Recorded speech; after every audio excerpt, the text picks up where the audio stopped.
Hello everyone, Linda Israel here, and I still had supplies out from the stamped journal cards that I made, so I thought I would share another idea using the same concept to make a shaker card. So what I've got here is a piece of watercolor paper, some transparency film, and a book page. Those of you who know I make stencils, and I ran out of the transparency film that I normally use, and I ordered some new, and it's too thin for me to make stencils out of it. So I thought, what can I use it for?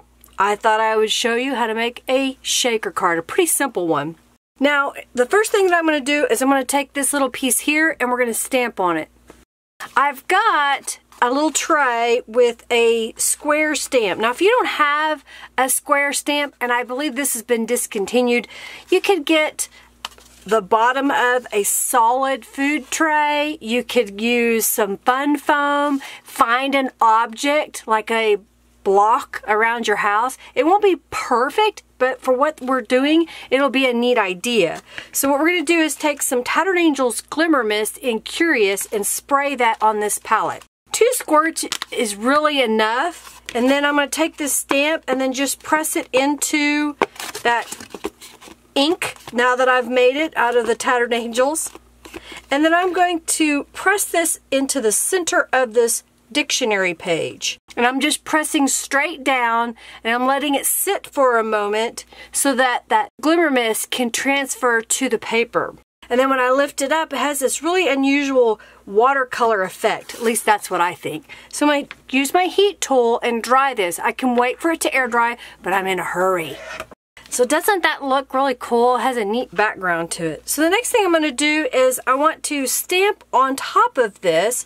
I've got a little flower stamp that is from Rubber Stampede. It's been discontinued, but you could find any tall, skinny element. You could use a stripe. You could make a stripe. You could put washi tape on top of this.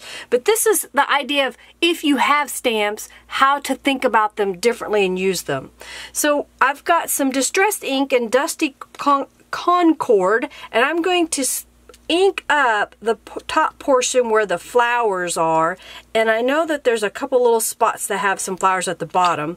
And then I'm going to take the crushed olive and I'm going to ink up the stem just a little bit so I have some green on there. Now this is too big for my piece, but I'm okay with it going off the edge. So I'm just kind of going close to the edge of the teal block underneath. Again, pressing it to the paper, letting it set for a second or two, up to 30 seconds is really good, and then pull it off and you got good color transfer. I have a little bird stamp that is from Inka Dinka Doo, and I thought it was really super cute, so I'm going to stamp it using Brutus Monroe detail ink, and I'm just marching my stamp across the stamp pad, pressing it in. You don't want to rock it, because then you'll end up with ink in places you don't want. So just straight up and down, march it across, and ink up well. Now I'm just going to put it in this lower left corner of the block, and again just pushing straight down, letting the ink transfer to the paper, and then lifting up.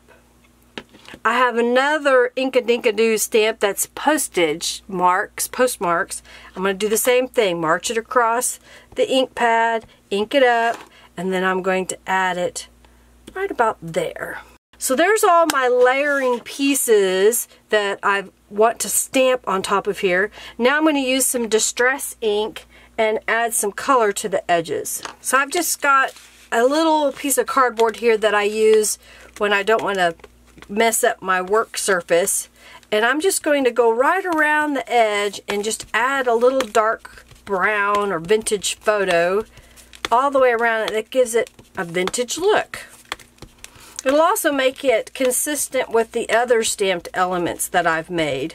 I've also got a piece of watercolor paper that's 4 inches by 4 inches, and I'm going to go around the edge of it as well.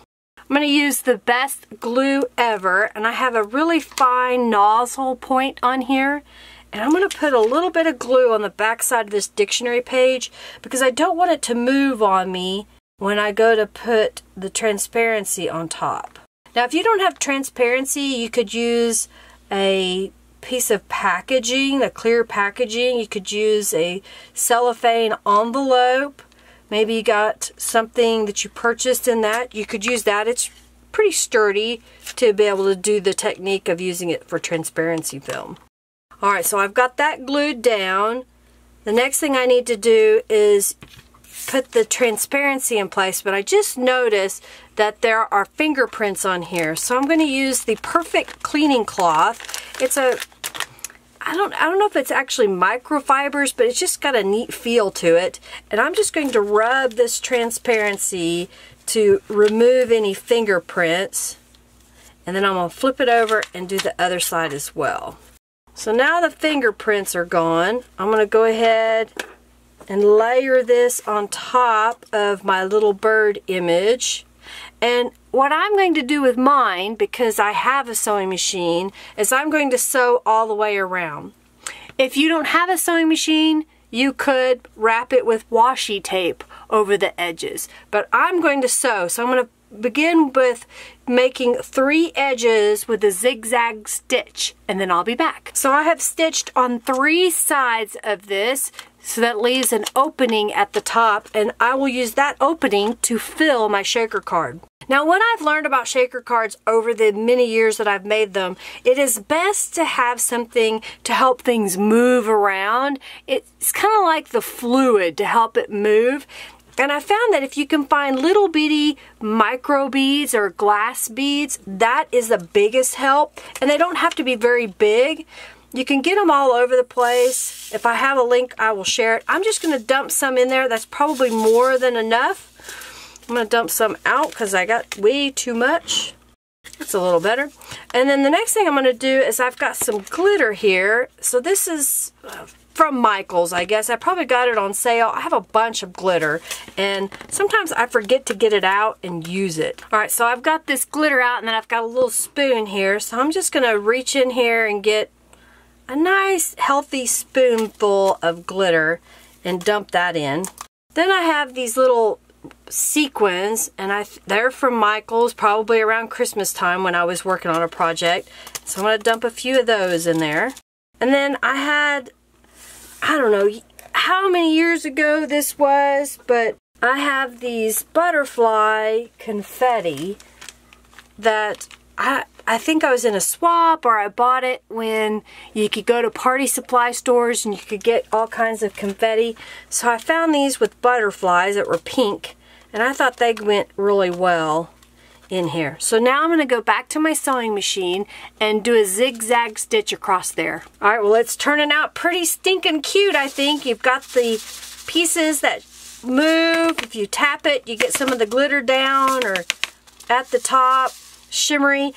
But wait, I think I want to do one more thing. I want to add a little word. So I have a word that I cut on my silhouette. I just type the word in and then program my silhouette to do print and cut. I'm going to go around the edge with some Distress ink.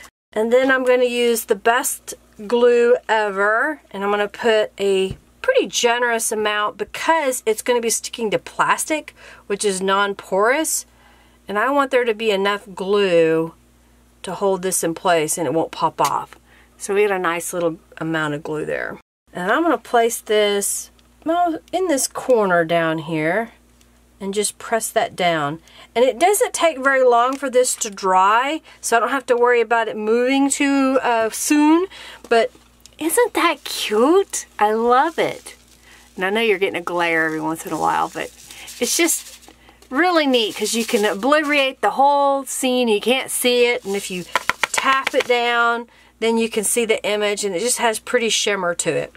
Well, I hope you enjoyed another tutorial of using your rubber stamps and making a shaker card that's going to be really flat and thin, and it's got a nice watercolor weight paper so you can write on the back and put this into your journal.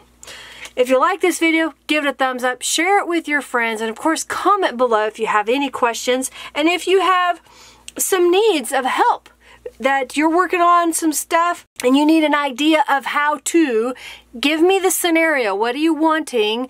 And if I can, I'll put a video together showing an idea that I may have from just listening to what you have to say. If you want to get in touch with me, use my social media connectors. Those are in the description box down below on your screen.